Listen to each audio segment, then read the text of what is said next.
Hello everyone, coming at you guys with a little video here on graphical settings for CyberPunk 2077. So, been noticing a lot of articles and even having trouble myself on graphic settings. Was recording some episodes of kind of this playthrough. I don't know if you guys have seen that video. It should be live by now. Frame rate's terrible. I jumped right in, didn't care, was excited, was like, I'll figure it out later. And it was really choppy. So I kind of want to talk about getting the most bang for your buck out of the hardware that you have. It's going to be coming more or less from an RTX system or perspective, I would say, because I have an RTX system. But there's also going to be gems in there here for you guys for GTX users as well. Not to forget about you guys, but some of the kind of heavier hitting stuff for frame rates is going to be happening on the RTX side. But yeah, again, we'll try to squeeze some stuff in for you GTX users. So what system am I on? I'm on a Threadripper 2590X with AIO cooler on that, water or liquid. 64 gigs of RAM, running at 2433 megahertz. I have an RTX 2070 Super, and recording at 1440p 60 frames per second. So again, what kind of pushed me is when recording, I was getting terrible frame rates. So my goal was to get around 60 frames per second and pushing everything as best as I could. And that was my goal. So to shortcut the entire video, if you don't give a hoot about what, and you just want tell me the best settings, here's what I was able to come up with. And then we'll get into the good stuff for us nerdy ones. Let's cram this up to ultra. I don't really like these, so I turn them all off. It can net you a couple frames, but not amazing. Ray tracing on, reflections on, DLSS at balanced. And we get, if I did this right, around 60 frames a second. Yeah, roughly 60 frames. I kind of sit more in the 50s in this area. I chose this area because it's pretty graphically advanced. We have atmospherics, we have lighting, lots of shadows, kind of dark areas, reflections or real-time reflections in order for those to be traced. So that's why I chose this. So this was kind of my goal in the end, was to hit 60. And yeah, that's how you do it. See you guys later. Have a good night. Bye. All right. So let's get into the nitty-gritty of how I kind of came to this over the course of like an hour or two of playing around. So first things first, when I jumped on, NVIDIA was like, hey, upload your graphics driver for CyberPunk 2070. As they continue to work on the game and release these updates, it's going to get, the frame rate's going to get better and better. So make sure you guys are always on the newest driver for NVIDIA. I think on the AMD side, I assume it's the same. I've never used AMD cards, so can't say that. But in general, a rule of thumb, you're probably best off running the most recent drivers. Another mistake I made was NVIDIA. I had max frames set to 30. Why? I have no flipping clue why I did that. I'm pretty sure it was me. I can't blame that one on CyberPunk. It was totally CyberPunk's fault. I don't know why. I don't know what happened. So yeah, make sure that's not on like a doofus. So going back, I got some notes here. Sorry, you guys. If I'm looking off kind of into the distance, let me talk about some of these settings just kind of real quickly or very quickly. These are all like cinematic settings that have an effect, that kind of overlay on your game as it's getting rendered, that have an effect on frame rates. So if you're kind of somewhere in, like, let's say high to ultra for GTX users, because you're not going to have ray tracing or anything like that, and you want a couple more frames, try turning some of these off. The biggest offenders, I think, are depth of field and motion blur. They are really cool to look at, but at the end of the day, if you need a couple more frames, 4 or 5 frames more out of your game, that's a setting that you can change and kind of help some of that. Now down in the advanced, has a lot of other rendering things that are more texture based, that are more model based. Is it a really clean, detailed looking texture? Are you going to scale it back and make it something a little more basic? But some of these that I turned off and I was able to net a few more frames were contact shadows I turned off. Anastrophe, this is just the difference between what makes chrome look like chrome and brushed metal look like brushed metal. Anastrophe is that brushed metal look. Not a lot of things in the game have this brushed metal look, or if you were to turn it off, you wouldn't really miss it, again, because not a lot of things have it. It's got to be in the scene in order for it to be affecting your frames, but it's just kind of good to crank that one off. You're not going to miss it if it's off, in my opinion. Distant shadows, their shadows way off in the distance. Do you care if this guy's footprint has a shadow underneath it? Probably not. You can turn that down to something like low. Another big thing that really affects performance, and I really like the way it looks, however, if you need a couple more frames, kicking this something down to something like medium will kind of help net you some extra frames. There's a lot of cool effects like this one here. You get all this smoke, you get all this, not the lens flare, but the smoky look around the light. Like all this stuff's really cool. But at the end of the day, you know, if it's killing your gameplay or you're not enjoying playing it because your system can't run it, then yeah, turn some of those off. And then what are the last few things? Screen space reflection quality. The lower you go on this, the less detailed or the further they'll end up kind of reflecting. Kind of caps it at a certain distance sometimes. So kicking this down to something like medium instead of ultra definitely help. And then the last one is subsurface scattering. This is the effect like when you hold a flashlight up to your light and you see flashlight up to your hand, and you end up seeing the pink come through, like similar to what happens in your ears when the same thing happens. I think is it happening on this dude? You kind of see it I saw it on his ears a little bit. You see like a little pink glow around his ears. That's that effect. Now, if you turn that off, are you going to miss it? Probably not, especially with a lot of people running around in these city scenes. I don't know if it's in them or not, but if it is, that would be a killer setting to turn off. And again, you wouldn't really miss it.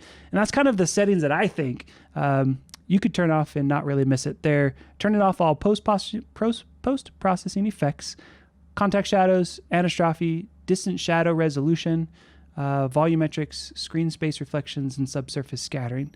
So what I would suggest GTX users to do to kind of help squeeze some more frames out, get it to where, you know, this preset to where you're good, but you want a couple more frames out. Try turning off some of those that I suggested.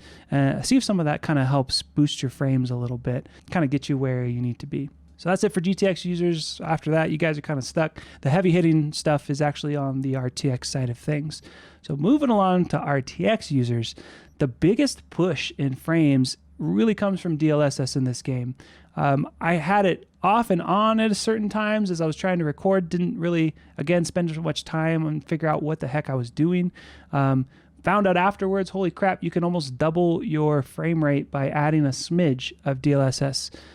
So here's the downside with DLSS.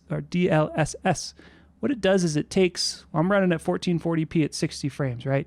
It takes that 1440, actually lowers it in the settings to 720, 1080, something like that, and then uses AI to push it back up with NVIDIA cards. This is a great, amazing technology at the expense of micro details, small details that we want to see in like 4K. So we have to use this sparingly because the harder we push this, the more blurred things are going to be. So you're adding detail, but then taking it away. It's kind of counterproductive, I would say, at the end of the day. So in small doses, it's cool. It's great. In large doses, you're just fighting. You're cranking one setting up and turning another one down. So what's the point? There's this auto setting that it likes to just keep it on. For my testing purposes, I ended up keeping it at balanced. It was kind of the middle ground. So the lowest, the smallest amount of DLSS, the least amount of blur would be quality, and then balanced is more blur, performance is more blur. Ultra performance is like hardcore, a lot of blur, but a lot of frames too. So again, this is something that you guys would just kind of have to play with and find, you know, quality and how blurry the image is and where you guys kind of like to set. I can tell you what I like, but at the end of the day, if you don't like it, you don't like it, right? So I did a test, and actually I'll put these numbers up on the screen. So here is all of the frames that I got without DLSS on my system. So low got me 80 frames per second, medium got me 65 frames, high settings were at 55, ultra at 47. Again, all without DLSS. And then when we added DLSS to it, we netted a nice amount of frames. Now, if we notice, as I cranked the settings up, the presets up, frames were dropping pretty hardcore. But when I had DLSS on, the reduction as I continued to increase the presets, it didn't drop much. So low, I got about around 85 frames, but then at ultra, I was around 82 frames per second. I actually even was curious and kicked it up to ultra settings at 4K and was rocking 44 frames. Now, 44 frames isn't anything to write home about, but at the end of the day, we're running ultra at 4K. That's pretty killer on a 2070 Super. So yeah, let me just kind of show you here. Kick this up, ultra, turn this to balance, and kind of walk around a little bit just so you guys see the frame rate in the upper right-hand corner. We're definitely rocking, 70s. This is this is going to capture everything in recording, which is cool because we're slightly above 60 frames per second, and it feels good. This feels fine. I have a 60 hertz monitor. I'm not rocking a 144 or anything, but it's definitely playable, leagues beyond what I was experiencing when recording the first couple of episodes of this game. So DLSS, again, don't crank it too high, as it's going to kill everything, and I'll kind of show you when we get to ray tracing. Use it sparingly if you can. Actually, let's turn it down a little and see what we get. Let's just go to quality. So we get a couple more frames maybe. No, it's actually a little worse. So, oh yeah, it'll be worse because we're turning it down, not up. So we lost maybe 5 frames, but it'll be that much more clear. So if the 5 frames don't matter to you, then leave it lower. So let's look at ray tracing and kind of what I figured out with ray tracing, and then again how to balance that with DLSS without going overboard. So ray tracing is as easy as just clicking ray tracing on. What happens kind of on this when we stay below ray tracing, which is these next 2 settings. DLSS isn't on by default, so you actually have to enable that. Once I kick on ray tracing, the system's like, okay, you're throwing a lot at your graphics card. It kicks it on to auto automatically. And then it also turns on a medium shadows and actually lighting onto medium as well. And then when we go even further to ultra, it kicks everything on, still keeps this at auto. I did some tests. I was just curious to see what frame drops we would get by adding each elements. Let me throw this graphics up. Actually, first, let me show you this.